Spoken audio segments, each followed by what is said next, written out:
लय भारी. सगळ्या खानदानाचा उद्धार केला, सासरचा आणि माहेरचा. जे आम्ही यांना लहानपणी नाही दिलं ते त्यांनी आता सगळ्यांना देऊन दाखवलं. आज त्या डोळ्यांचं पारणं फिटलं असं मला वाटतं. देऊळ बंद 2च्या प्रीमियरला आपण आहोत आणि आत्ता माझ्यासोबत स्नेहल ताईची आई प्लस प्रवीण सरांचे आई बाबा आहेत आणि कौतुक सोहळा काहीतरी जरा चालू आहे. वा वा, बाबांची कॉम्प्लिमेंट फार महत्वाची आहे. त्यांचं म्हणणं आहे मी म्हणाले, मी विचारते. एक लक्षात ठेव, सगळ्यात उत्तम धर्मादाय अधिकारी आणि शेतकरी अधिकाऱ्यांची तासली चांगली झाली. एक लक्षात ठेव, ते हाडाचे शेतकरी आहे, आयुष्यभर ते शेतात काम करतायत.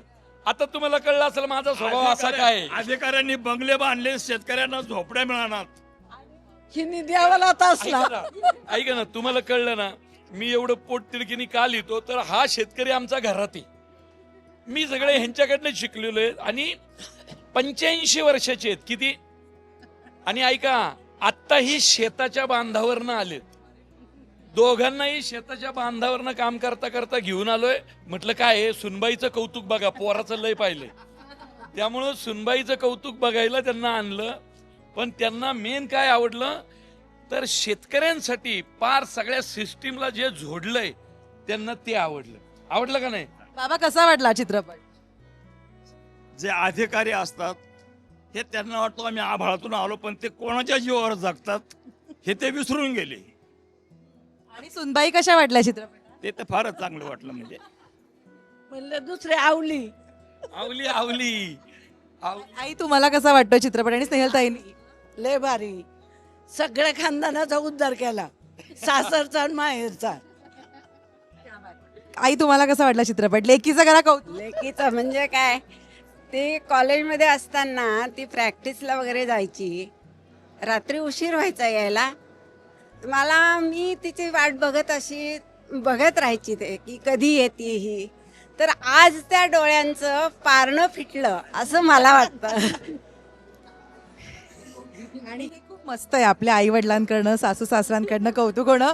डोळे भरलेत पुन्हा एकदा स्नेहल ताई. प्रत्येकाने प्रत्येकावर विश्वास ठेवला पाहिजे ना, आहे का नाही? मुलावनी पण मुलीवनी पण विश्वास हे महत्वाचा आहे. कसं वाटतंय ताई आता? सगळ्या जगाचे कॉम्प्लिमेंट्स एका बाजूला आणि घरातला कौतुक एका बाजूला.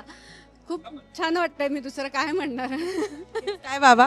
जो जगाचा बाप पंढरपूरमध्ये जो आहे विटेवर उभा, त्याच्या दारामध्ये नोटांच्या सडे पडतात, सडे. आणि एवढं सरांनी आजवर एवढे वेगवेगळे चित्रपट दिग्दर्शित केले, इतकं उत्तम लिखाण केलंय. देऊळ बंद, आता देऊळ बंद 2 सारखे चित्रपट त्यांनी या मराठी सिनेसृष्टीला दिले. आम्ही त्यांना ओळखतो त्यांच्या बिनधास्त स्वभावामुळे किंवा रोखठोक बोलण्यामुळे. आज मला कळलंय हे कुठून आलेलं आहे. आज मी म्हणाले, बाबा जरा लेकाला एक छान कॉम्प्लिमेंट, एक छान म्हणतो ना पोचपावती द्या. तर तुम्ही कसं कौतुक कराल लेखा? तो देवाला विसरला ना, तो सगळ्याला विसरला. पण लेकाच्या कामाचं कौतुक करा ना जर. आई बापा, आई बापा. आमच्याकडे कौतुक एवढे पटकन नाही होत. आणि ऐक ना, ते कलाकार आहेत माहितीये ना, का सांग, मुळशी पॅटर्न मधला सगळ्यात फेमस डायलॉग हा त्यांच्या चेहऱ्यावर आहे ना. ओम भूतकर बरोबर जो डायलॉग घेतलाय, शेती इकायची नसते, शेती राखायची असते, ते हेच बुवा. माझे वडील 32 वर्ष बजाज ऑटोमध्ये नोकरीला होते. आदर्श कामगाराचा त्यांना पुरस्कार मिळालेला आहे. आणि रोज नाईट शिफ्टला जायचे, 2 तास झोपायचे, एसटी पकडून गावाला जायचे. असं 32 वर्ष नोकरी आणि शेती. आमचं गाव जवळ आहे ना, पाऊण तासाच्या अंतरावर.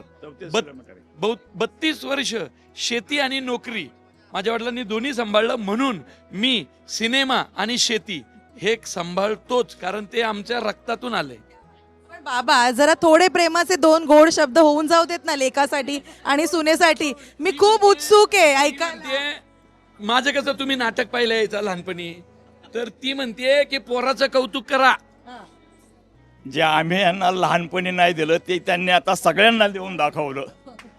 नाही नाही नाही, आम्ही भले खूप कष्टातनं आमच्या वडिलांनी आम्हाला मोठं केलंय, पण त्यांच्या कष्टामुळे आज जे काही यश आहे, आई बापाच्या कष्टांशिवाय कुठलंही यश नाही. म्हणून तू नीट बघ, मी त्यांना विचारलं होतं मध्यंतरी की मला त्यांना परदेशात न्यायचं होतं.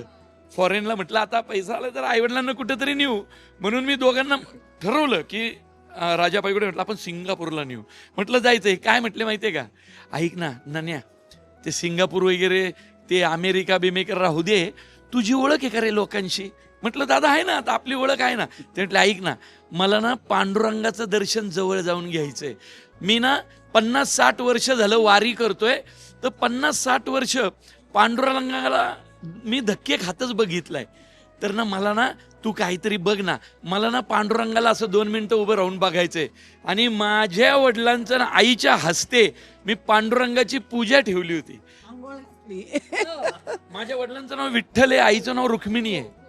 त्यामुळं त्या दोघांच्या चेहऱ्यावर पांडुरंगाची पूजा करताना जो, हे बघ आपण काय सामान्य कुटुंबातून, हा सामान्य कुटुंबातून आलेलो आहे ना, आपल्या कुठं ओळखी आहेत ना काय आहे, की ह्यांचे आशीर्वाद आणि पुण्याहीच आपल्या पाठीशी आहे, त्याच्या जीवावर चाललंय. आणि थोडं मी बोलते, ज्या दिवशी आम्ही घरातून गेलो त्या दिवशी उदबत्तीची ज्योत मेणबत्तीवर पडली आणि 24 तास तो टेबल जळत होता. आम्ही येसपर्यंत एवढंच जळाला. 24 तास. आम्ही पांडुरंगाची पूजा करत होतो तिथं. आणि हा. 3 तास मी देवाच्या समोर अशी बघत होते उभी राहून. आणि अजिबात या माझ्या 2 विठ्ठल रुक्मिणी नंतर आमच्या संसाराला सगळ्यात मोठा हातभार कुणाचा असेल तर यांचा, सासूबाईंचा. काय आहे, स्नेहल नोकरीला, मी 24 तास बाहेर. आमचं पोरग लहानाचं पोटं केलं आमच्या सासूबाईंनी. आणि त्यांची शिस्त, त्यांची ती गायनाची कला, त्या वाजवतात, त्यांनी पोराला लहानाचं मोठं केलं. त्यामुळं ना आपल्याला ते ऋण काय म्हणतात ना, उपकार हे करायची संधी मिळत नाही. तुझ्या निमित्तानं मिळाली. तर सासूबाई, मी तुमचे आभार मानतो की तुम्ही आमच्या फॅमिलीला, आमच्या पोराला लहानाचं मोठं करून मोठं काम केलं. कारण आई वडील गावी शेती करतात, त्यामुळे इथं त्यांनी खूप सांभाळलं. काय म्हणत होतीस? हे सांगत होते की म्हणजे आता प्रवीण बऱ्याचशा मुलाखतींमध्ये म्हणतो की संसारासाठी मी थोडे दिवस थांबले, त्यांनी काम केलं. पण आता जेव्हा मी पण काम करते आहे, आम्ही दोघंही घरात नसायचो, तर लहानपणापासून मी जेव्हा जेव्हा म्हणजे तो नोकरीच्या वेळेस किंवा कुठल्याही कामाच्या वेळेस बाहेर जेव्हा जेव्हा जाते, तेव्हा पूर्णपणे बिंदास्त, म्हणजे घरातली बाई नाही जाऊ शकत ग. कामाला जा तुम्ही, कुठेही मोठं जग जिंका, पण घर बाजूला ठेवून नाही जाऊ शकत. तर घराची जी बाजू सांभाळली जाते ना, ती माझ्या आईने सांभाळलेली आहे. आणि आज या निमित्ताने मलाही तिचे आभार म्हणजे आता आईचे कसे आभार म्हणजे किती आभार मानायचे आणि का तेवढं कमीच आहे. पण या निमित्ताने प्रेक्षकांसमोर तिचा चेहरा आला आणि ती आहे आमच्या पाठीशी स्वामींसारखीच. त्यामुळे आम्ही पुढे धाव घेऊ शकतो. त्यामुळे आई थँक्यू. आणि ना आई, ऍक्च्युली संधी देणं ही खूप मोठी गोष्ट आहे. बरीच वर्ष ताईंनी काम नाही केलं, मध्ये मध्ये किने केलं, पण आता फुल फ्लेश चित्रपट आहे. जावयांनी ती संधी दिली आणि इतकं सुंदर तिच्यासाठी लिहिलं किंवा क्रिएट केलं. आई बाबा तर रेडी नाही आहेत कौतुक करायला. जरा तुमच्याकडनं 2 शब्द होऊन जाऊ दे जावई. हे माझ्यापेक्षा ही जास्त सांगेल की मला ठरवलं एकमेकांचं कौतुक नाही करत. मला ती नेहमी म्हणत असते की तुला ना माझ्यापेक्षा त्याचंच कौतुक जास्त असतं.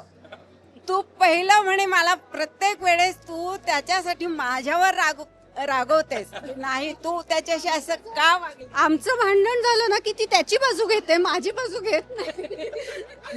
म्हणून तर संसार टिकतो. स्नेहल ताईचा भाऊ पण आपल्या बरोबर आहे. दादा, कसा वाटला चित्रपट? सुंदर होता. विषय खूप गंभीर होता आणि तो योग्य पद्धतीने मांडला पण गेला. अर्थात त्यांनी भूमिकेला न्याय पण दिलाय. आणि मोहन जोशी सरांचं तर म्हणजे वादच नाही, त्यांची भूमिका म्हणजे ॲक्टिंग तर सुंदर होता पिक्चर. आणि शेतकऱ्यांनी तर खरं तर ग्रामीण भागातल्या लोकांनी हा आवर्जून बघावा अशी इच्छा आहे. म्हणजे त्यातनं शिकवण भरपूर काय दिल्या गेलेली आहे. छान वाटलं. स्नेहल ताई फारच सुंदर भूमिकेत आहे या चित्रपटामध्ये. ट्रेलरमध्ये मधनं दिसते, मी चित्रपट पाहिला नाही पण तिची मेहनत दिसते. तुम्ही सगळ्यांनी जवळनं बघितली आहे तिची जर्नी. दादा, मी आज म्हणाले की जरा बहिणीचं कौतुक कर थोडंसं, 2 शब्द. मला माहिती आहे भाऊ बहीण म्हणजे टॉम अँड जेरी असतात, तरी पण तुला आवडेल का जरा कौतुक? हो नक्कीच, म्हणजे 100%. आता मी काय सांगेन, म्हणजे हे आत्ताची ही भूमिका बघून मी जवळपास हिची 11वी वगैरे होती, म्हणजे मी 2 वर्षांनी मोठा आहे. तर त्या काळात तुम्ही मला घेऊन गेलायत की अगदी कौतुक करायचं म्हणजे तिथपासून करावं लागेल. आता मी जे त्यावेळी नाही करू शकलो रॅदर ते आत्ता करीन मी, की म्हणजे खरंच चीज झालं. तिने कष्टही खूप घेतले, तेव्हापासून तिला ही आवड आहेच आहे आणि कष्ट खूप घेतले तिने. आणि केलं म्हणजे तिने आता ते त्यात काही वादच नाही की तिने सिद्ध करून दाखवलं ते तो छान आणि अभिनंदन अभिनंदन. मी तुझ्या समोर या तिघांना प्रश्न विचारते. 10 पैकीचे मार्क द्यायचेत आज ताईच्या अभिनयाला आणि तिने ज्या प्रकारे काम केलंय, तर 10 पैकी किती मार्क द्याल? आई 10 पैकी 10. आई 10 पैकी तरी चालेल. दादा 11. आता तुझं पुढचं कसरत आहे हे 10 पैकी 10. बापरे इथे कष्ट करायला लागणार आहे. पहिल्यापासूनच मला सगळं तिचा व्यवस्थित स्वभाव आवडतो की तडकीफड. तोंडावर राग आलं बोललं, तोंडावर राग आल्याला तो चालतो, मागून बोललेलं चालत नाही. हा तुमचं असं गोड नातं आहे का सासू सुनेचं? तो गोड आहे गोड आहे. हा. आई चुकली तर बोलणार ते माझा जन्मसिद्ध अधिकार आहे. नाही, तो मला चुकली ना तर ते मला हृदयात ठेवायला आवडत नाही. मी लगेच बोलून टाकते. पण मला खूप मस्त वाटलं तुमच्या सगळ्यांची गप्पा मारून आणि खूप ऑल द बेस्ट, खूप कॉंग्रॅच्युलेशन्स. हे आता घरातनं आलेली पोस्ट पावती आणि अनेक प्रेक्षक थांबले तुझ्याशी बोलायला. थँक्यू.